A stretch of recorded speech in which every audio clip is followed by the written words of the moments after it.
Ugh. Just when I think I can be done with commentaries for a while, something new and dumb comes along. Greetings, viewers! I am Night. I'm that dude who always wanted to do reviews, but commentaries like the one you're getting today seem to take up the bulk of my channel. So last week, the 8th generation Pokemon games were announced, and within the hour, videos upon videos were being made about Pokemon Sword and Shield. Now, while the trailer was met with excitement and speculations, there have been some that found the trailer to be less than stellar. One such person is today's subject, Insane Spyro01, who put out an unscripted rant about Pokemon Sword and Shield. I'll be skipping the first 6 seconds of his video, since it's just him starting up Fortnite before he starts talking. Alright, so I just watched the Pokemon not Sun and Moon, Sword and Shield direct thing.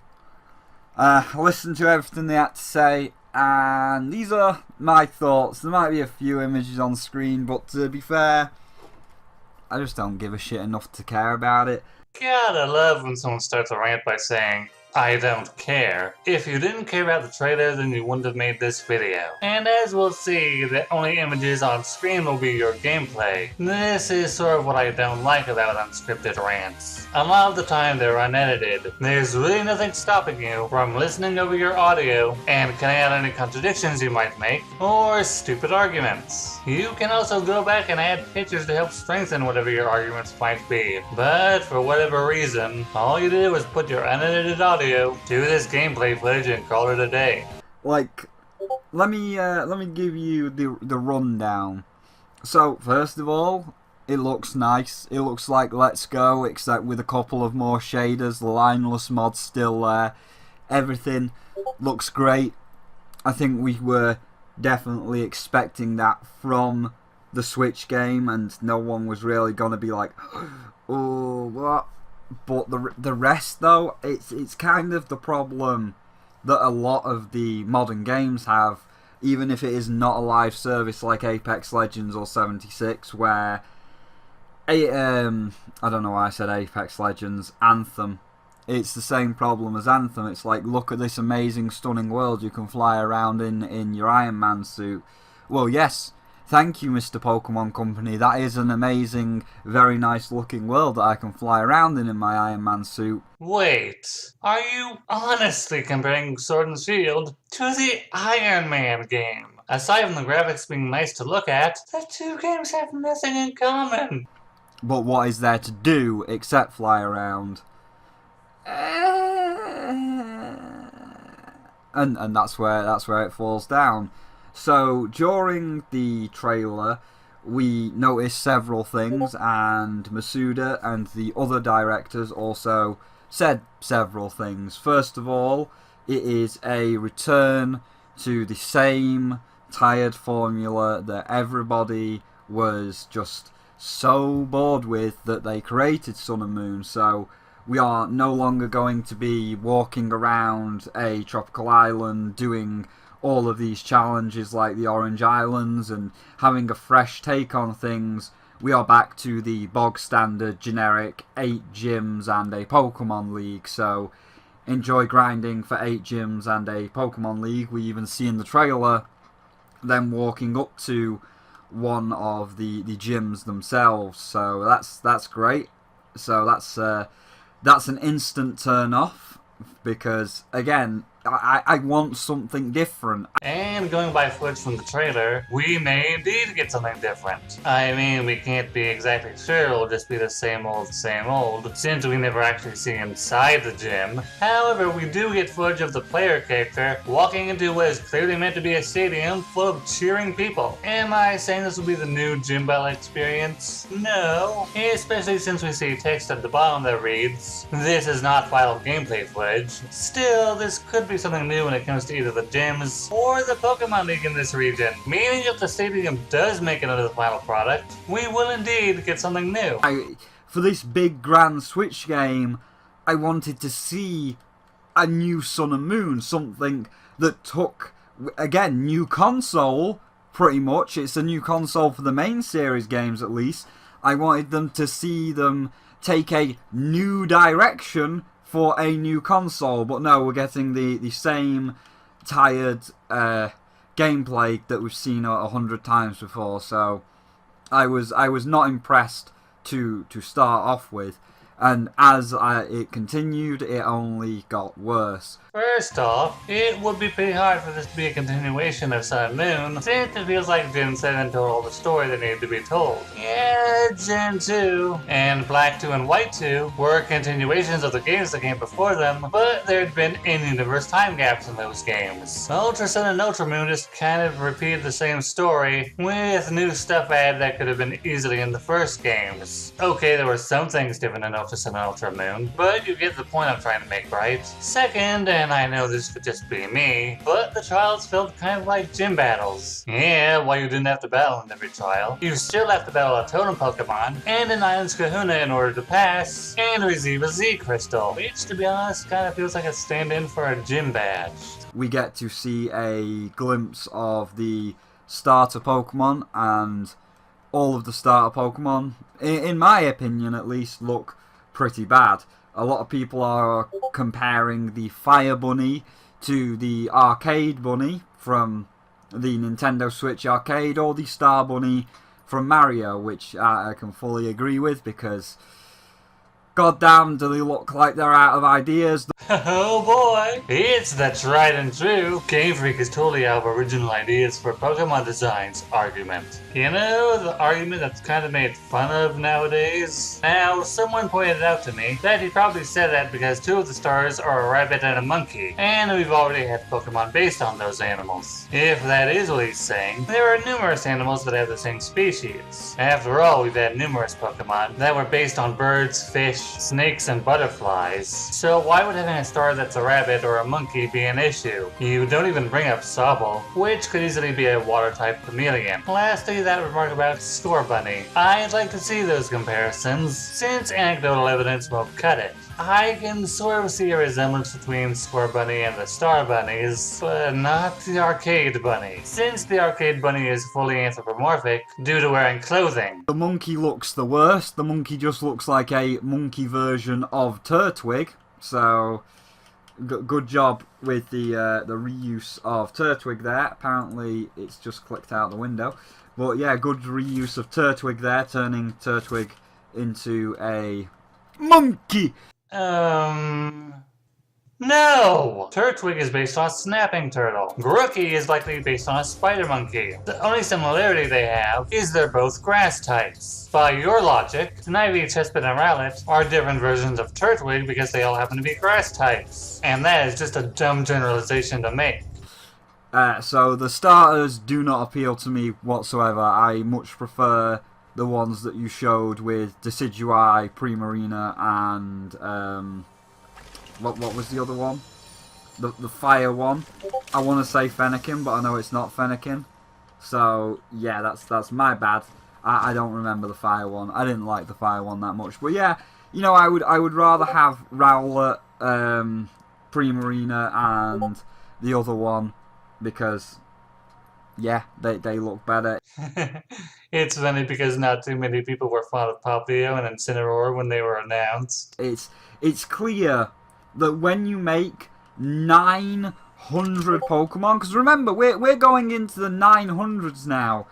It's clear when you make 900 of the bastards that you're obviously going to run out of ideas. The pool is drying up, and we're getting to Digimon levels where they were like, let's make 1,000 Digimon per season.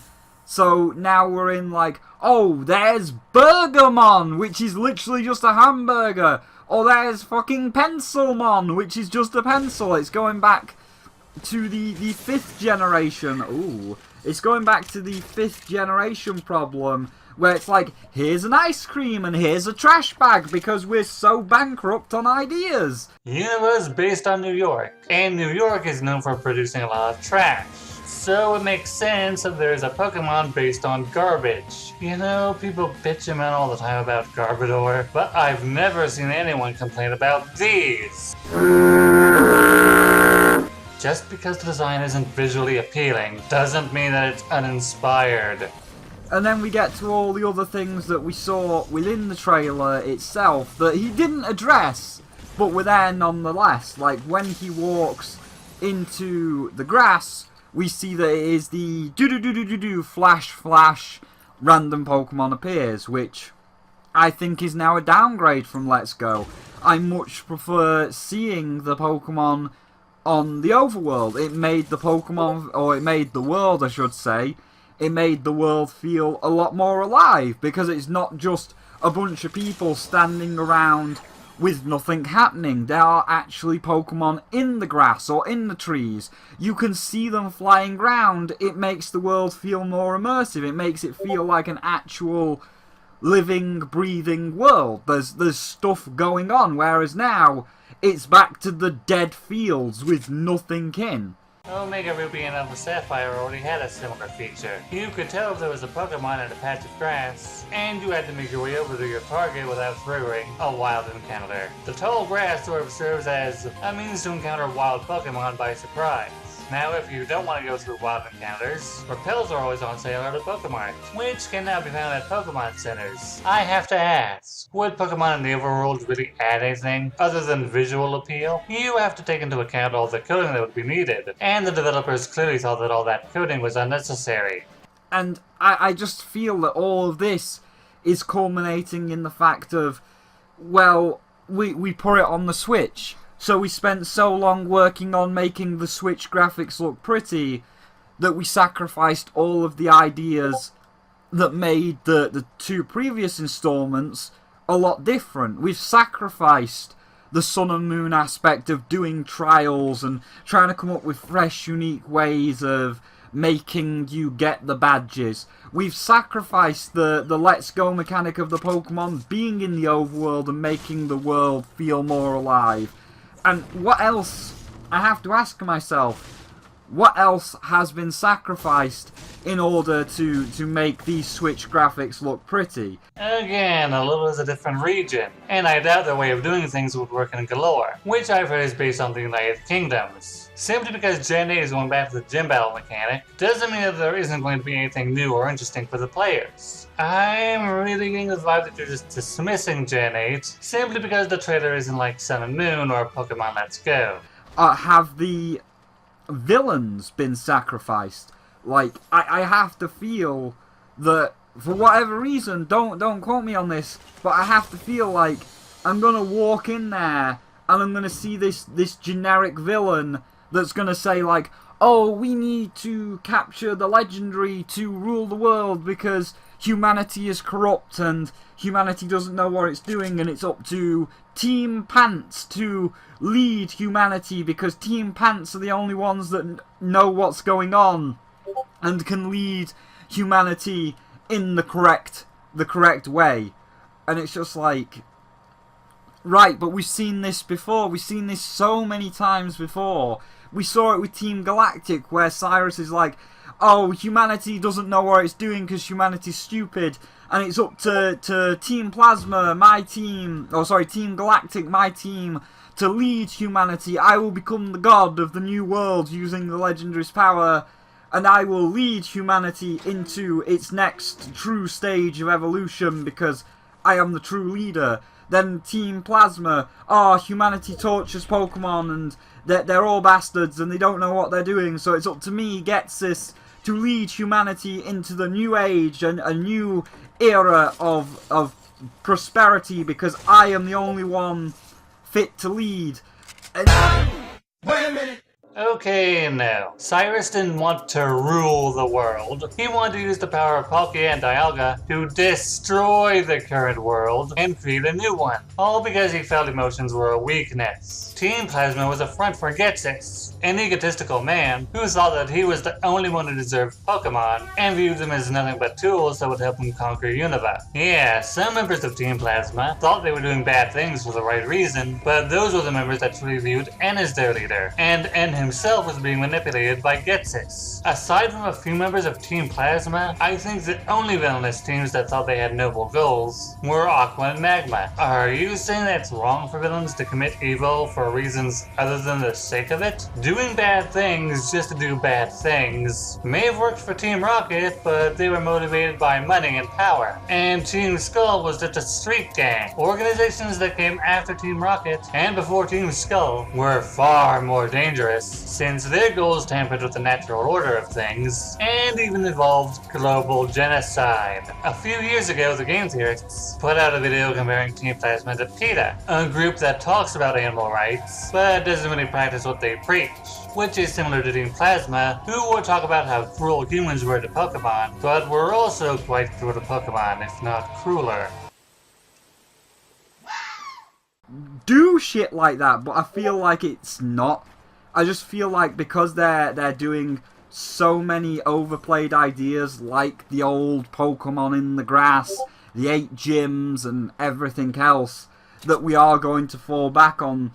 Team is going to be after Legendary to lead humanity into new age of prosperity, because new age of prosperity is what we need. So it's just like, How do you know it will be like that? And how do you know it won't be appealing? Even with the reveal that the Aether Foundation was just using Team Skull as a means to recapture Cosmog and get it to reopen an Ultra wormhole, Lusamine is a self-righteous villain like Archie, Maxie, and Getsis. Lusamine thinks if she gets what she wants, that it's good for everyone. Similar to how Getsis thought that he was good for Unova, and how Archie and Maxie thought that their goals were was good for the world. Just because the developers are using tropes that have been with the franchise since the start, it doesn't mean that they can't make it appealing. but more importantly, I just want all the shit that people have been asking for literally years. I want full customization, not just a fucking, oh, you can get a red t-shirt, or you can get a yellow t-shirt, or if you're very good, you could get a green t-shirt. I don't want just generic t-shirt customization. I want the full works. Like, you see all of these trainers wearing these fancy coats and boots, and sometimes like the Pokemaniacs, the Charizard and Slowpoke costumes. I want to see the full customization. Okay, I admit I would like to see more customization myself. However, there's something you need to realize here. A lot of the outfits worn by NPCs are made specifically for them. It pertains to their trainer class, and the player's character is meant to be a blank slate. I doubt you can be a Dragon Master or a Fire Breather simply because you wear the outfit.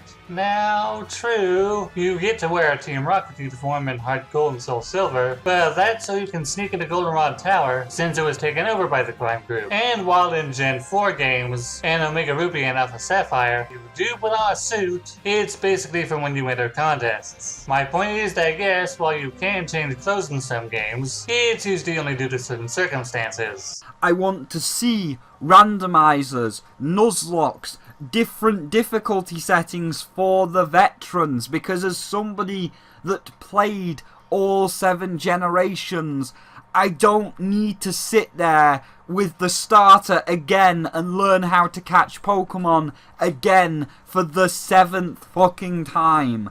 As a veteran player, I know how to catch Pokemon, and I don't need to go through this bullshit tutorial. You know these games were originally aimed at kids, right? And yes, I know that veterans will probably buy the new games, but my point is, the tutorial is there for new players, which will most likely be kids that are new to Pokemon. Also, yeah, I'm sure Game Freak will totally make Nuzlocke a thing in the official games. From what I understand, a Nuzlocke is far more challenging than the official games, wherein if all of your Pokemon faint in a battle, they've technically died, and many players would consider that a game over. There's also the fact that if you KO a Pokemon in the wild while playing a Nuzlocke, the rules prevent you from capturing any other Pokemon in that area. I really doubt anyone who wants to buy an official Pokemon game would want to run the gambit of an official Nuzlocke, mainly because it means they would have to play the game over and over again whenever their entire team would get beaten.